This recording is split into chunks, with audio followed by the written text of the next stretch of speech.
Hello and welcome to the Gooner Talk, back again with you guys for another episode of our Raw Reaction series. Joining you at 8 a.m. the morning after Arsenal's 3-0 victory against Fulham yesterday in what I thought was going to be, of the 5 fixtures that started off with the games against Everton and the game against Bournemouth, the most difficult. And we've still got Crystal Palace and Leeds to come in our next 2 home games, of course. But I felt as though this was going to be the game that provided us with the toughest challenge. And of the 3 games of this 5-game run, it's been the easiest. I know that Everton was a bigger scoreline, but I feel as though that even then was a tougher challenge. So very interesting game indeed. We're going to go into all the finer details of the fixture and more.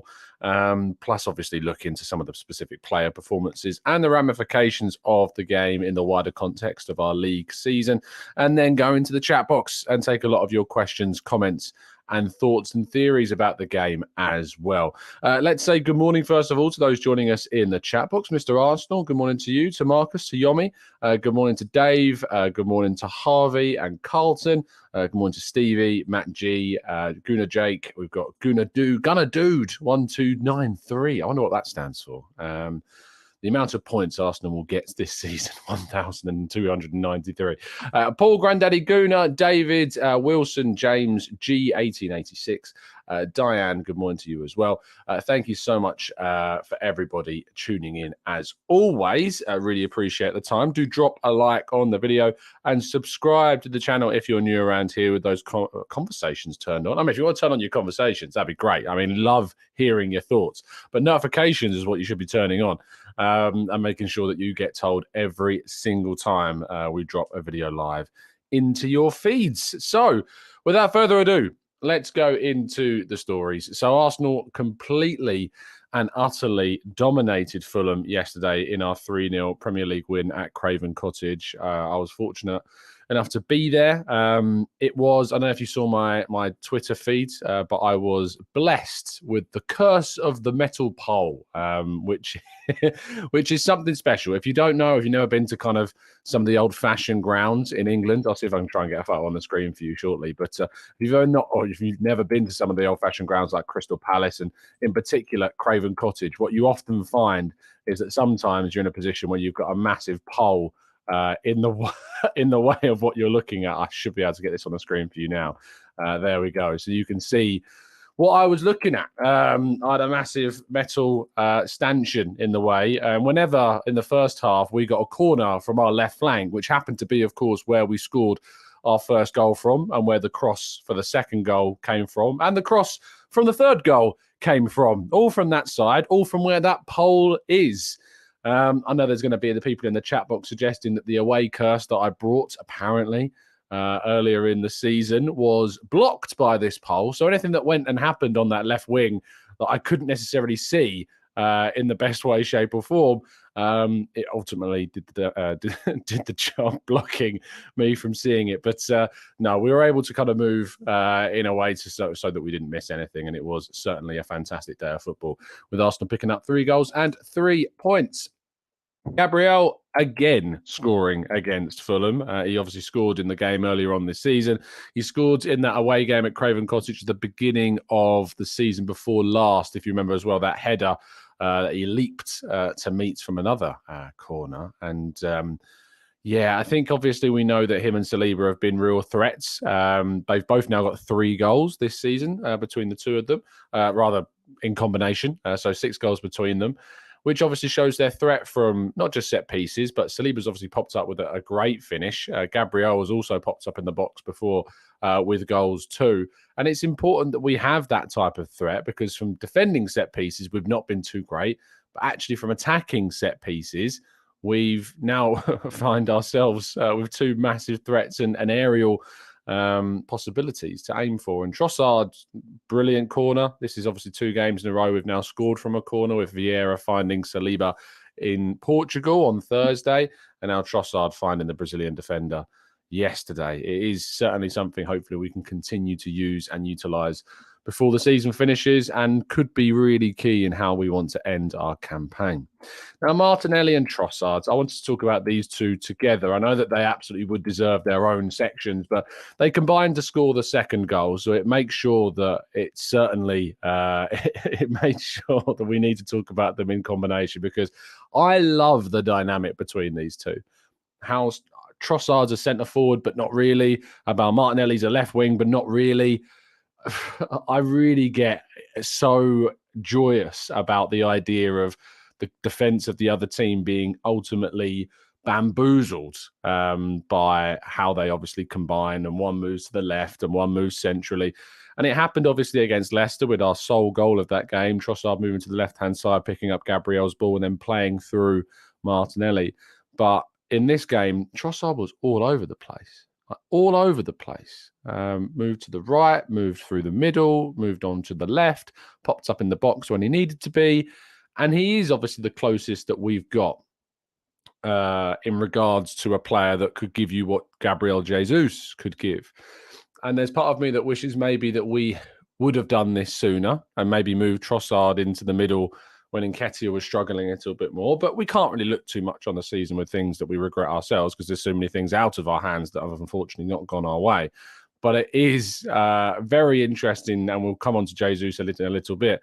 But when we go up against not Sporting midweeks, I think we can make a couple of changes there and maybe give some opportunities there.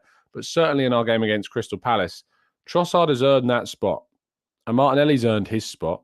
And Saka is probably the only one out of the three at the moment that's probably performing to the lower level of the three. Saka's probably dropped a little bit behind them in just terms of not consistent form, but immediate form right now as we speak. But those two have combined so well, and I think have made Arsenal far less predictable. And that's opened up a lot of opportunities for Arsenal in what we want to do on the field. And Trossard and Martinelli have just been absolutely brilliant in that regard. So certainly they need to continue as a pair. Martin Odegaard's getting into double digits for the season. At the start of the campaign, a lot of people really felt that that was the challenge he needed to set himself. And I would say that a lot of people didn't necessarily see Martin Odegaard getting into double digits, but he certainly has proven those people wrong and has absolutely justified the faith and the commitment that Mikel Arteta has given him, not only to become our captain, but our main creative attacking force at the head of the midfield three. He is and has been so good and continues to be my favourite player in this Arsenal side. Brilliant finish. Love the timing. Love the little fake shots that he provides and smashing it into the corner past Leno. He could have had one or two more potentially as well. And I think that he may even look back on this season and think if he ends up getting something like 12 to 15 goals this campaign, that he could have maybe even got to 20. But he is still learning, he is still developing, and I think that the finishing part of his game, his shooting, that aspect of his game is going to be more refined. He's only really this season, I think, taken that to the next level, and I think there are still levels to go, but we really certainly have got something special on our hands with Martin Odegaard in the team. Thomas Partey. If you want a demonstration of what a midfield masterclass is, I would recommend trying to find some way of watching back the whole game. You can do this if you have access to things like Y-Scout, of course. If you're not, I just as best you can, watch as many highlights, extended highlights as you can find. Because, my goodness, what we experienced yesterday from Thomas Partey's midfield performance was unrivaled. Complete control, brilliant recoveries, great presence of thought to intercept and anticipate movements of the opposition. The progression that he brings to the team, the power and intelligence that he brings to the side with his movements and the way in which he directs the ball and he kind of conducts things through the middle. And look, Jorginho is a good player. And when Partey was out, Jorginho was doing a good job and produced some really good performances. And he's not by far a much more capable deputy to Partey than anyone else that we've had the whole time that Partey has been here. But ultimately, the gap between Jorginho and Partey is just so significant that it's not a case of like we're so much worse if we don't have Partey in the team, because that'd be unfair on Jorginho. What a more accurate description would be is that we're just so much better when Partey is in the side over Jorginho. We're good with Jorginho, but we are brilliant in the midfield with Partey. And his inclusion, his reliability and availability between now and the end of the season is obviously going to be absolutely key. When we did our show last night, if you haven't yet watched that, myself, Raf and Umar had a good chat about yesterday's game in yesterday's Let's Talk Arsenal show. And that's available for you to watch if you haven't already tuned in. But Umar basically said outright, if Partey is fit between now and the end of the season, we'll win the league.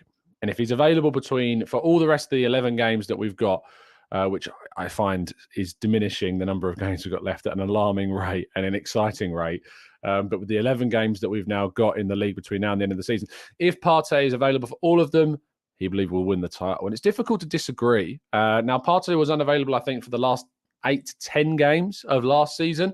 So as soon as we get past that point, we start seeing maybe what the benefit of having Partey in the end of season run is, which is something that we've not really, in a setting of really competitive end to the campaigns, had. So let's see what we end up doing. And we just know now that Partey is so key to what we do. And hopefully, fingers crossed, he can stay fit between now and the end. Now, the biggest cheer of the day, and I certainly count all of the goal celebrations in that, the loudest noise we heard from the Arsenal fans, who were fantastic, by the way, all game, really, really good. But the loudest noise we heard from them was, of course, as you would expect, the return of Gabriel Jesus. Now, when he arrived at the pitch, it was the press lounge before you go out to where you sit. There's a little, like, every stadium has a room where the press can kind of commune and sit with their laptops and prep their work and do all the things that we need to do. But right outside the door to that is the entrance to the player section. So the coaches pull up outside the doors of the press lounge. So all we had to do was hop outside briefly and you could watch the players come in. So myself, Sam Dean, James Benge, all standing outside, Charles Watts as well, waiting to see who would come through. And as soon as Gabriel Jesus showed his head around the corner, I think he was wearing a little beanie, and everyone was just looking in excitement, wonderment, and were just buzzing to see Jesus back and see Jesus once again part of this Arsenal team. Just realised I've not plugged my charger in. Of course I haven't. Is this the cable? Yes, it is. Just plug that one in, so otherwise we won't have a podcast. Yeah, Gabriel Jesus, when he came onto the field, the biggest cheer we got from the whole day was him entering the field. And then not only to see that, but yes, he's not absolutely 100% sharp. Yes, he's still going to have to acclimatise. But I've seen players come back from injury far worse and come into a side far worse. I've not seen too many players come in and look as ready as he did during the game. I think that chance that he had when he went through on goal, by the way, what a pass from Fabio Vieira, by the way. Again, really proving people what he's capable of, his vision, timing, running and passing. Really, really good for that opportunity. And certainly deserved a good finish, which, by the way, would have continued his run of being Arsenal's second highest assister this season. Again, showing what he's capable of achieving and how he's contributed to Arsenal this campaign. But Gabriel Jesus should have scored that chance, but probably a Jesus that's fully fit does, so I'm not going to be too critical of that. But the chance he sets up for Reiss Nelson, like the ball through and in behind, and I was so annoyed at Nelson for not taking that on his left foot, not because obviously I wanted to see Jesus get the assist as well, but because for Nelson's sake, he's just scored one of the best left-footed strikes you'll ever see. He should be as confident as any player can be on their weak foot. And in that moment, he just lacked that confidence still. And I worry that that is the thing that's going to separate Reiss Nelson from being capable of succeeding at Arsenal, because ultimately a lot of it does come down to confidence, belief in your own ability and to take things on and take challenges on. And Reiss really should have smashed out of his left foot and just tested Leno. It might not have gone in. It might have gone straight at the keeper. But he absolutely should have taken that shot on his left foot and shown that he's got the capabilities of trying to score on that side, especially if he wants to be a left winger, which seems to be his better role. But back to Jesus. What a brilliant introduction, and I cannot wait to see what we see and bring to the team with, of course, Jesus back in the side and him coming in on Thursday. Whether or it's at the start, we did a poll in yesterday evening show. 21% of the hundreds that voted said that they would start him. 79% said ultimately that they would ease him back in and bring him on as a sub on Thursday against Sporting. So we'll have to wait and see. Arteta reached 100 wins as Arsenal boss. His records in terms of what he produces and has produced at Arsenal continues to be absolutely fantastic. It really is kind of it really is kind of not surprising. That's not the right word. But it's I think humbling is what Arteta has done for a lot of people, and what he's achieving for a lot of people is humbling, including myself, because of course, as you very well know, a lot of us were in a very dark place just over a year ago, in 2021 in that Europa League final. And we witnessed that disappointing end to the season. And then, of course, the end of last season where we missed out on top four. But we always said that it would have been an overachievement to get top four last year. It certainly wouldn't be this season, and is proving to be so. But you can't, he just feels so inevitable at the moment of what he's achieving, what he's doing. There's brilliant pieces of analysis all around social media and online, some great articles that have been written about what Arteta's done at this club, the way in which he's changed things, the way in which he's introduced a different style, the style that no one could really see, at the start of his time. One of the big questions about Arteta was, we don't see his style of play. And I think ultimately what it was all about was that he just didn't have the players that he needed. But now he has, and he's been backed. The owners have backed him. We can't say that they haven't. They've introduced key players into the squad. They've brought through younger players in the group. They've invested in big signings like Ben White, like Thomas Partey, of course, when he first arrived. We've brought in players like Gabriel Jesus and Zinchenko, who we desperately wanted to add that fight and fire and title-winning capacity and experience to the side. And not only that, but we are doing things that we haven't done since some of the best years that we've seen. But most of all, the thing I love the most is that and it's kind of two things combined. You can clearly tell how much he loves Arsenal Football Club and how much he wants Arsenal Football Club to reach its peak again, and to reach a point in time where you can look back on it and think, yeah, that period under Mikel Arteta was one of the best periods we've had as a football club. He cares. This isn't just a job to him. This is, without a shadow, his baby in terms of the project that he's building. It means so much more than just a managerial job. Like, some managers will go between job, will be proud of the job they've done, or they won't do too well, and they'll move on to the next club. And one day, Arteta will move on, because it's part and parcel of football. It will happen, and we will have to deal with that when that point comes around. Hopefully, it's not for a very long time. But what you can tell is that Mikel Arteta looks at Arsenal as, without a shadow of a doubt, the team for him, the project for him, and something that he wants to make sure that he leaves a strong legacy with. I think there are things that he can still do better, which is great. It's a really good thing. I wish he'd be warmer with the press, obviously, from my perspective. But, to be fair, sometimes you can't necessarily blame someone always for that. But I wish sometimes he'd give you more. I think he can explain things more. I know he's capable of it. I think he's holding back sometimes, and maybe he's just worried of giving too much away. But I think he could be better with what he gives and what he explains sometimes. I don't mind the what's the word I'm looking for?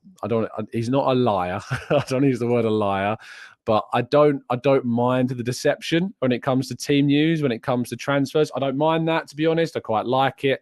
I think that you have to be kept on your toes, and you have to certainly keep the opposition guessing. So I would never ever really be too critical of that side of things. But it was funny to see Jesus and Trossard in the team when he basically ruled out the fact that they weren't going to be there. Keep the opponent guessing in that aspect.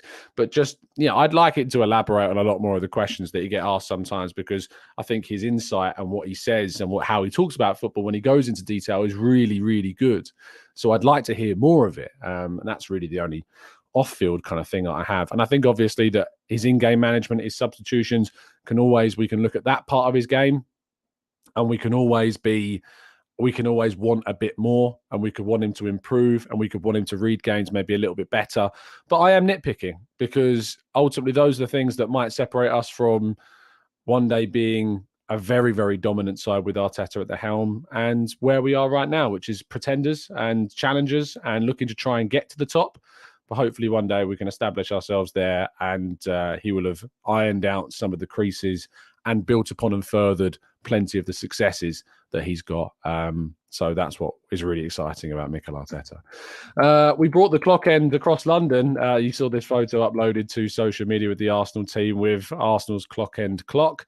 I didn't necessarily get the context of this. I don't know if it was surrounding Arteta's 100th win and that's why they did it. Maybe it was something that Arteta used in one of his pre-match talks before the game. We know he loves a prop.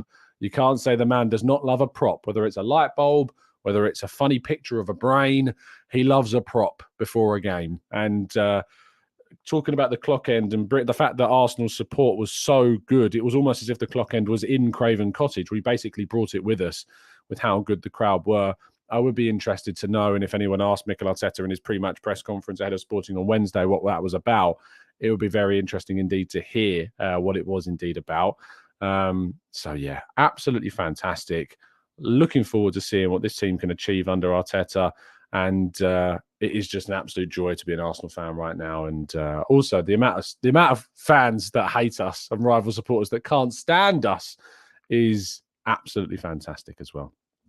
Now, let me tell you before we go to part 2 about our prize that continues to be in action. There are now just 46 tickets left to win a signed Gabriel Martinelli shirt. It's UK only, I'm afraid. But there are 46 tickets left. Go to the link in today's video description and you can get your chance to win this signed Gabriel Martinelli shirt. There's also chances to win a signed Eddie Nketiah shirt, a signed and framed Thomas Partey shirt, and a signed and framed Brazil Gabriel Jesus photo montage, as well as plenty of football prizes site credit too. Okay, let's go to part 2. Your questions, your thoughts, your theories and queries right after this.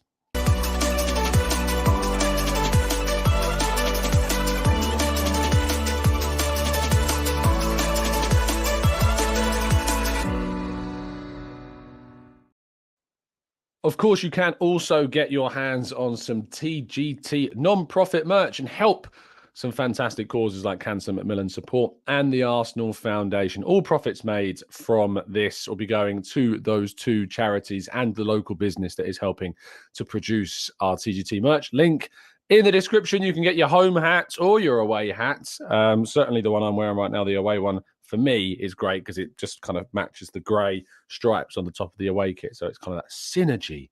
And that's what we would aim to achieve with anything else that we release in the future. But yeah, very much excited to see everybody else. Louis in the chat box says, already ordered mine. Fantastic, Louis. Thank you so much for helping support. I'll be bringing some of these out as well, as I say, to Chicago, hopefully as well, next month for the live show. Anyway, let's go into the chat box then and tackle some of your questions. Matt says, did you see Mick Jagger with the Dilf hat? He's too old for that, surely.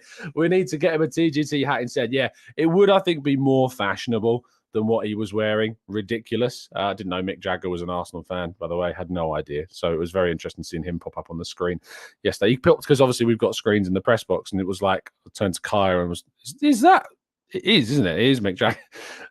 Very strange. Very strange indeed. Didger says, Tom, with the Man City game in hand, when would it be played? Also, hoping Liverpool can beat them at the Etihad and we can both beat City and Liverpool away. Of course, that'd be the dream scenario. We've got 2 Premier League games before we, of course, travel to Anfield in what is going to be a very, very interesting game indeed.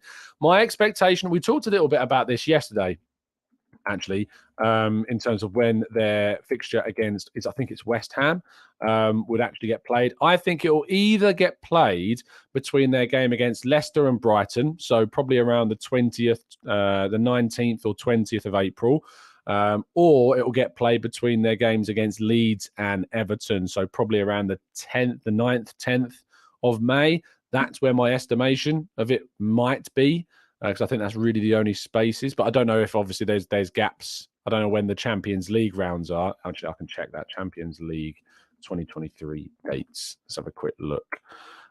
When are the rounds? So scroll down. The knockout rounds. So the quarterfinals are the 11th and 12th and 18th and 19th. So the 18th and 19th is between Leicester and Brighton. So if they get through and past Leipzig, it couldn't be there. What about between the 1st and the 9th of April? You'd think they would have done it by now, wouldn't you? So there's a gap between Man City facing Liverpool and them facing Southampton.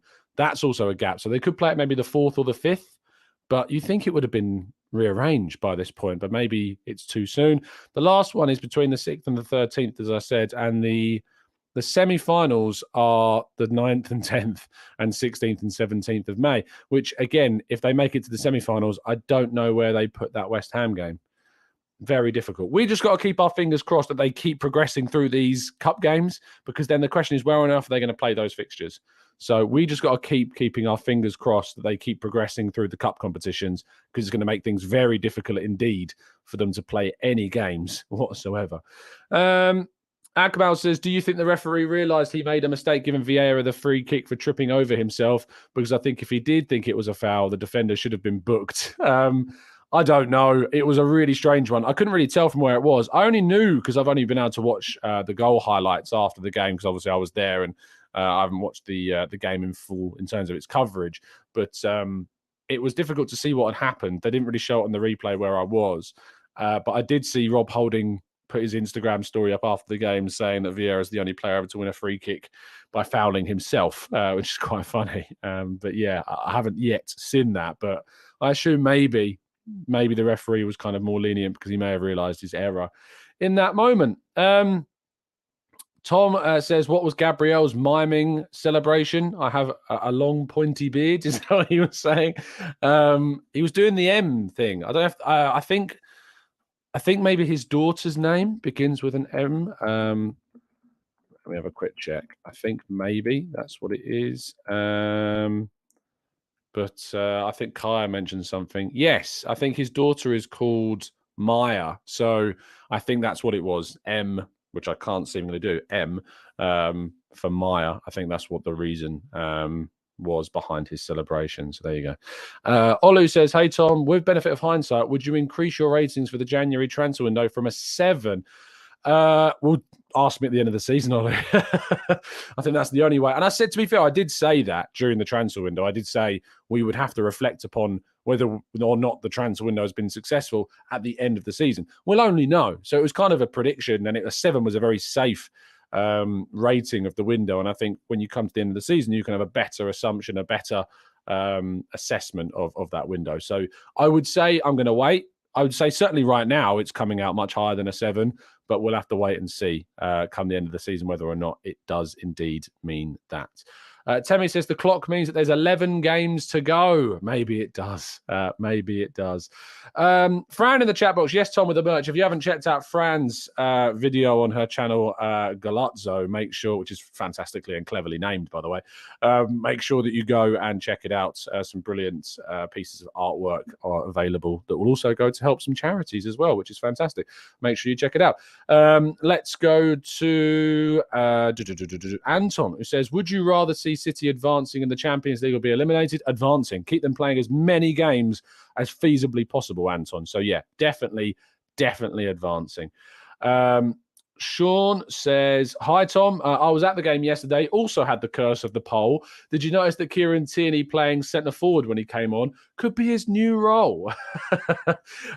He did play more so on the left, to be fair. And I know he popped up in certain positions, in advanced positions later on in the game. But it was great to see him play. You know, he's just not played all that much. He was ill, so he missed the trip and the opportunity to play midweek. He'll probably start on Thursday. He'll probably start against Sporting, you'd imagine. So it was great to see him get an opportunity to get some minutes on the field. Let's scroll down the chat box a little bit more. James says, is it just my opinion, or is this one of the best Arsenal disciplinary seasons? I can't think of any red cards and few yellows. Are we winning the Fair Play Awards? Premier League Fair Play table. Let's have a quick look. Premier League Fair Play table for 22-23. We're not. We are 5th. We have got, so you get points, basically. You get a point for every yellow card. I don't know how many points you get for red cards. I don't know if is it 2 points or 3 points for a red card? 1, 2, 3, 4, 5, 6, 7, 8, 9. Oh, apparently it's not. Hold on. Straight red cards. 1, 2, 3, 4, 5, 6, 7, 8. I don't know how it works. I don't know how it works. But I think you just get a point for every card, maybe. Is that what it is? But according to this, Brighton have had no red cards and 32 yellows, and they have 32 points. Man City have 30 yellow cards, 1 straight red card, and 1 yellow, red, plus red. I don't know what that is. How can a yellow, red cards? Doesn't make any sense. So apparently they've had 1 red card and 1 yellow red card that became a red card. This doesn't make any sense to me. Hold on. So if they've got 30 yellows and 1 red and then 1 yellow. Right, let me share my screen with you and then you'll know what I'm looking at. Because at the moment I must be sounding like I'm talking absolute gibberish. But let me share my screen and then maybe someone in the chat box can help me. Because at the moment it sounds like I'm going red lorry, yellow lorry. Let's go to the screen. So if I zoom in and you'll be able to see what I'm talking about. So you can see here, Brighton have 32 yellow cards and 32 points. Yes, do we all agree with that? But Man City have 30 yellow cards and then it says 1 red, but then I don't know what this is here. It says yellow, red, plus red. But you've got yellows that become red cards here, so as in 2 yellows, and then you've got straight red cards. So what on earth is this? Is that what it is combined?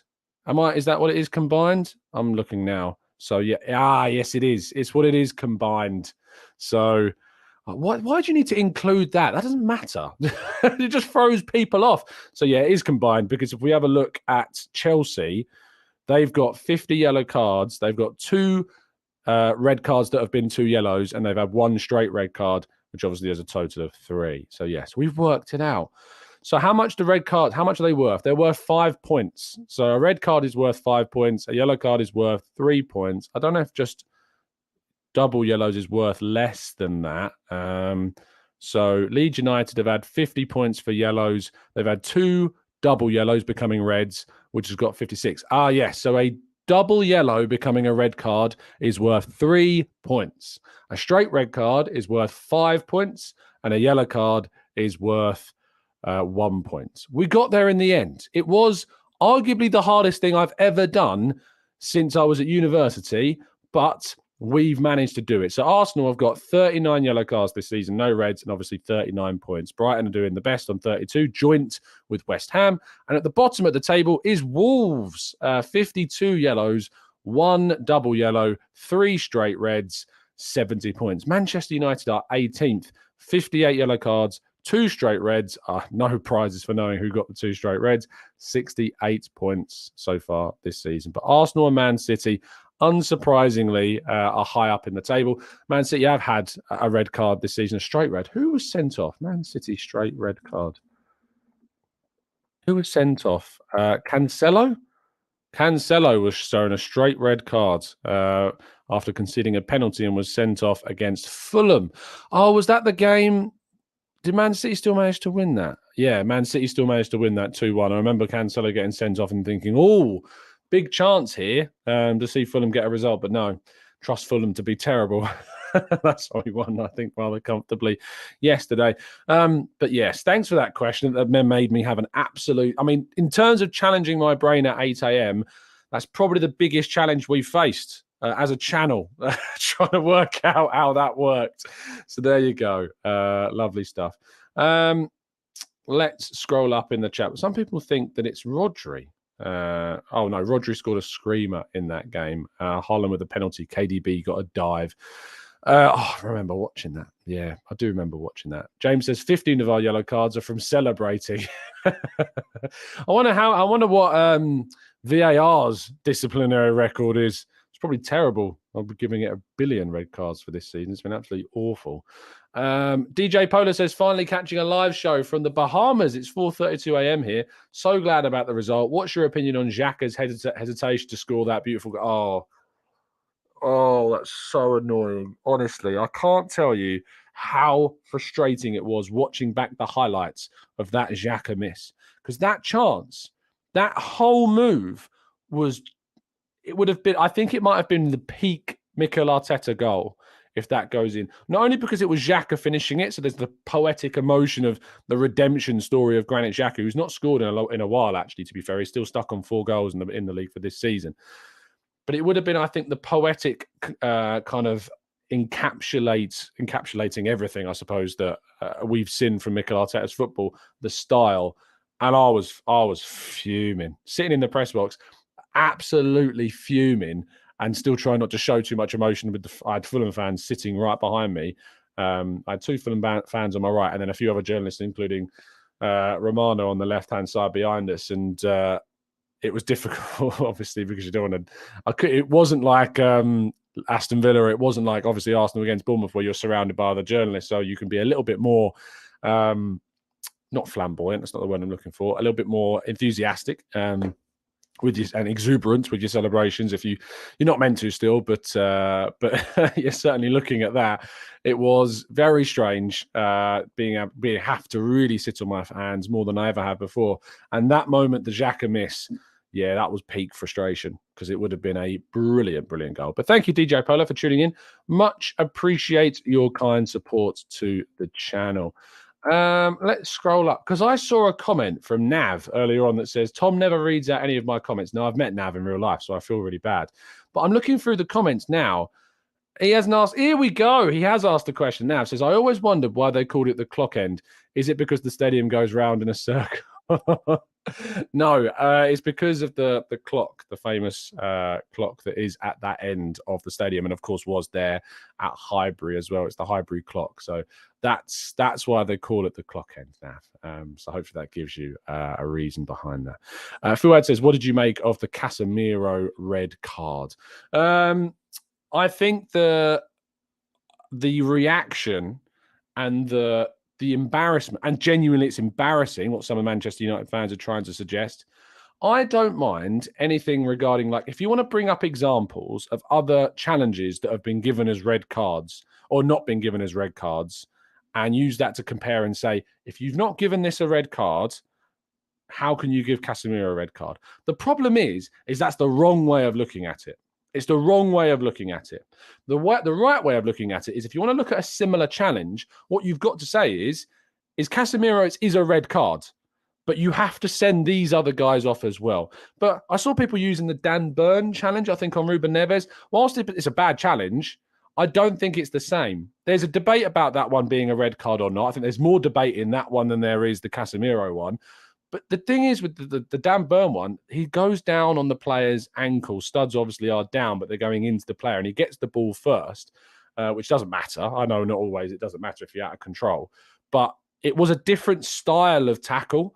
If you're going to compare a tackle like Casemiro's, you've got to find a tackle that actually looks similar to what he did, which was nothing like Burns, because he goes in on the player's shins, which is the more dangerous area to go studs in on a player. It was out of control. It was reckless, and he should have gone.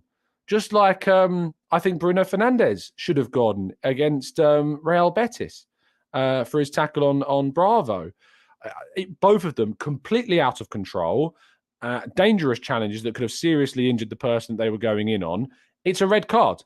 And Manchester United fans are embarrassing themselves by trying to compare challenges that weren't sent off to suggest, well, if that's not got a red card, Casemiro shouldn't have been sent off. And that is a classic example of the biased nature of the assessment of a tackle. Because the genuine way to look at that Casemiro is to go, this is a red card. Be humble, admit the fact your guy's gone out of control and he's gone in a stupid challenge, and it's a red card level challenge. But be critical of the other challenges that have not been punished. That's what needs to be talked about. The tackles that have not been getting red cards that should be getting red cards. But I'm sorry, you cannot tell me by any stretch of the imagination that there is a legitimate argument for Casemiro not being given a red card in that scenario, because it is a horrific attempt at a challenge and a dangerous act onto an opponent. This season, Manchester United fans have absolutely, not all of them, some of them have stayed pretty, grounded about things, but the majority, and unfortunately plenty of content creators as well, have really embarrassed themselves with their opinions of that club, and have really looked like massive hypocrites regarding the whole takeover thing as well. So it's really is an embarrassing season for Manchester United, both the way in which they've analysed their club. If you've ever watched us on the Arsenal Lounge this week or last week, I think I went in pretty hard on Manchester United and the fan base and the way in which they are run as a football club and the arrogance that they have as a team. And of course, we had a 7-Up supporter in the chat box as well the other week, which is quite funny, but they are an embarrassment of a football team right now, and frankly They are masquerading in third place. It was a joke to even consider them title challengers, but they are masquerading being in third place this season. The only reason people say that the only reason Arsenal are winning the league, or are currently in the position where they'd be winning the league, is because of the fullbacks of and the not drawbacks of the underperformances of teams like Chelsea, of teams like Liverpool, teams like that. People have suggested the only reason that Arsenal are there, and that's a lot of bollocks, In short, it's a lot of rubbish because Arsenal have been fantastic. They've played great football. They've blown teams away this season with how good they've been. Yes, they've managed to score some late goals in games. And yes, I'll even be as magnanimous to say we've had a little bit of fortune in some moments. We've also been really unlucky with VAR decisions, which has definitely cost us at least 2 points, arguably 5 points, because we could have got that goal at Manchester United and that would have been very different.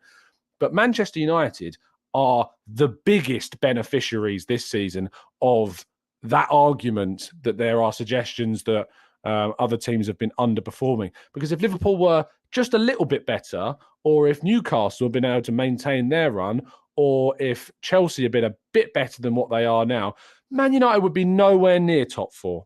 And they have been carried this season by Marcus Rashford. Absolutely carried this season by him. So, yes. Fuad, thank you for making me go off on that angry run and rant about Manchester United. But I pray that Liverpool sort themselves out. It's difficult, of course, to say anyone else because I don't like Newcastle. If I had a choice between Newcastle and Man United finishing in top 4, it's an impossible choice. It was like the Carabao Cup final. I didn't want either of them to win, so I don't like either club. But I'd much rather Liverpool got back into the top 4. Some people will say that we want them to be as damaged as possible by finishing outside the top 4, but I'd rather that they got into it. And then you've got to keep praying that Brighton get better. Brighton have got loads of games in hand at the moment on Spurs in 4th place. If they were to win all their games in hand, which I don't think they'll do, they would go joint 4th in the table. They've got 2 games in hand on Manchester United, but that would still leave them 5 points behind them if they were to win both of those. I just hope Man United keep dropping points. And of course, without Casemiro, it is going to be very, very difficult, I think, for them. But they'd managed to kind of navigate the last time they didn't have him.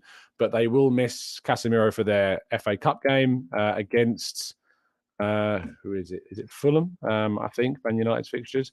But they will also miss him for their trip to Newcastle. And they will miss him for their game against Brentford and the game against Everton. They will be without Casemiro for those 4 games. I don't know how many. I don't know how many games how many yellow cards Casemiro is now away from missing 2 matches because of 2 yellow cards. Let me have a quick check how many yellow cards he's got this season. He's got 5 in the Premier League, so he's 5 yellows between now and the end of the season, which I don't think will happen. Because he has to miss the next 4 games. So they only come back with 7 games left in the season. Well, 8 games left because of the FA Cup game. And he'd have to get 5 yellows in those 5 games. But in those 7 games, sorry, which I don't see happening. But it's mad. He's a very good player. Don't get me wrong. He's a very good player, Casemiro. I'm not saying that, the debates around midfield with me are pointless because Partey has been the best defensive midfielder in the league. But Casemiro is still a very good player, but my goodness, has he cost Manchester United this season? 7 fixtures suspended, 7 games. Like people used to talk about Granit Xhaka, about his red card recklessness. That is different level of recklessness. 7 games suspended. 8 games because of the yellow cards, of course. He missed the Arsenal game. 8 games suspended, yeah. So, goodness me. Madness. Let's go to DJ M. Dot says a lot of DJs in the chat box. Great to see. Make sure you're playing some drum and bass for me, please. Morning. What's your thoughts on every man and his dog thinking that City will suddenly click into gear and go on a mad winning run and pip Arsenal to the title, whilst Arsenal are running on luck? A lot of people are willing Arsenal to slip up. A lot of people have been kind of just willing it to happen, which is, their prerogative. People don't really like Arsenal and haven't liked Arsenal for a long time. And City are a team where they're pretty neutral in the sense of there's not many people that don't really like City. You kind of dislike them because of what they are, but there's no one that has the same virulent hate for City as they do Arsenal or Chelsea or Spurs or United or Liverpool or Stoke. teams that people just don't like around the country. Man City are pretty kind of always been like the neutral ground for a few fans, because it's like, oh, they've won the league again. Great, congrats, well done. You spent silly amounts of money to get where you are. But I think that, and obviously they've got a great manager, but I think when it comes to the run that they've got, they showed against Palace. Look, Mikel Arteta, it's so annoying what he did, because as I was speaking to Charles Watts yesterday at the ground, and he was saying at no point did City look like scoring. They just didn't look like they were going to score. Even though they were dominating, they just didn't look like they were going to score. And Elise, unfortunately, just gifted them that goal that they needed. And they won 1-0. Now they're going to play Champions League football. They've got RB Leipzig, of course, in midweek. They're 1-1. They have to win that game to go through, and we hope that they do. They then have the FA Cup, which means that their game in the league is suspended, which means that if we beat Palace on Sunday, if we beat Palace on Sunday, we will go 8 points clear. Of course, we would have played a game more, but I'd rather have the points on the board. They then have to play Liverpool. Their next Premier League game is Liverpool at home. And we have got to just pray to the footballing gods, the Mohamed Salah, Darwin Nunez, Gakpo and co, do the business and do us a massive, massive favour at the Etihad and get the result that we need them to. Because if they do that, and if Liverpool beat City and we've beaten Palace and Leeds in our next 2 home games, we will go to Anfield 11 points clear at the top of the Premier League table with a massive opportunity. A massive, massive opportunity. And that is what I'm praying. I said the other day, I think that will happen. I said the other day, I think that we will go to Anfield. That was my prediction, with an 11-point lead over City. And I really, really, really hope that I'm right, because it would be a brilliant achievement to see that happen. It would take the pressure off the Anfield trip a bit as well. Not completely, but it would take some of the pressure off the Anfield trip. But what an opportunity that would be to go to Anfield, 11 points in the lead. But we need some things to go our way, and we need the business to be done ourselves. And we need to make sure that we are doing the business ourselves by getting that result against Leeds and against Crystal Palace. Crystal Palace have got a decent, not a bad record at Arsenal. They've picked up a couple of draws. I think they may have even beaten us in the recent past. Trying to think if they have. I know we've lost loads of games away from home, but I'm pretty sure maybe they got a fortunate win. So we drew 2-2 with that MacArthur challenge on Saka. Remember that? We kicked him up in the air. Let me just check this. Arsenal, Crystal Palace, head-to-heads. That's what I want. Let's go to that. Let's see, when was the last home record against them? So we drew the last one 2-2. We drew the one before that 0-0. We drew the one before that 2-2. We lost the one before that 3-2. We won the one in 2018 4-1. We've not beaten Palace at home since 2018. So we've got to do our business against Crystal Palace. Sambi Lokonga won't be able to play. Patrick Vieira, fingers crossed we continue what we did when we played away from home at Crystal Palace, and we had a really good start to our season. What a big point of the season that is. I'll tell you what, that could go down as genuinely the most important result of the whole season. Arsenal winning at Crystal Palace on the opening game might be the most important win of our whole season, because it got us off to the perfect start in a game which we've had a terrible record in, and it got us building that momentum straight away from the start. I'll go on the record and say I think that's the biggest win of the season. I know some people will say Bournemouth because of what it means. I know some people will say the North London derbies because of what it is. If we beat City away from home, people will obviously point that out. But I'm going to go on record and say that I think the most important game of Arsenal's season so far was that Crystal Palace away game in August when we won 2-0. That was the most important game because it got us off to the start of this season, and we had to win it, and we did. And it got things clicking. It got the gears turning. It got the team meshing and collaborating in the perfect way. So, yeah, for me, it's Crystal Palace away. It's the most important game so far and win of this season. But there are certainly great arguments for others as well. Anyway, we're going to wrap things up there. I've been going on, well, significantly longer than I usually do, to be fair, and there's only so long I can talk for. Thank you so much, guys, for tuning in. I'll be back, of course, tomorrow morning. I'll be back actually tonight on the Arsenal Lounge at 8 p.m, so come and join us over there. I'll also have an interview out with one of the players that played and did rather well in yesterday's game over on football.london. That's going out at midday. my chats with one of the Arsenal players after the game yesterday. Very good talker indeed. Hopefully you enjoy that. So make sure you keep your eyes out for that at 12, and I'll be talking about that in a bit more detail in tomorrow morning's 8 a.m. show. So turn your notifications on, as always. Always appreciate your kind support that you give to the channel. It is very much appreciated. You can, of course, help support some fantastic causes like Cancer Macmillan and the Arsenal Foundation, and, of course, the local business that we're working with by buying our TGT non-profit merch.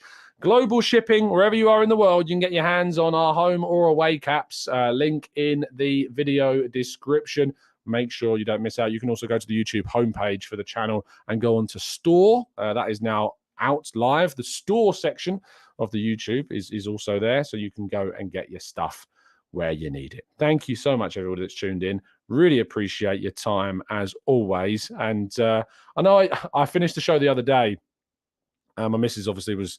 the bedroom is literally through that wall. So it's very, very... I talk very monotone and quite in a low tone of voice, so it carries through pretty much every wall in the house. I feel sorry for our neighbours. I've got loads of soundproofing behind me to try and prevent that from happening for next door.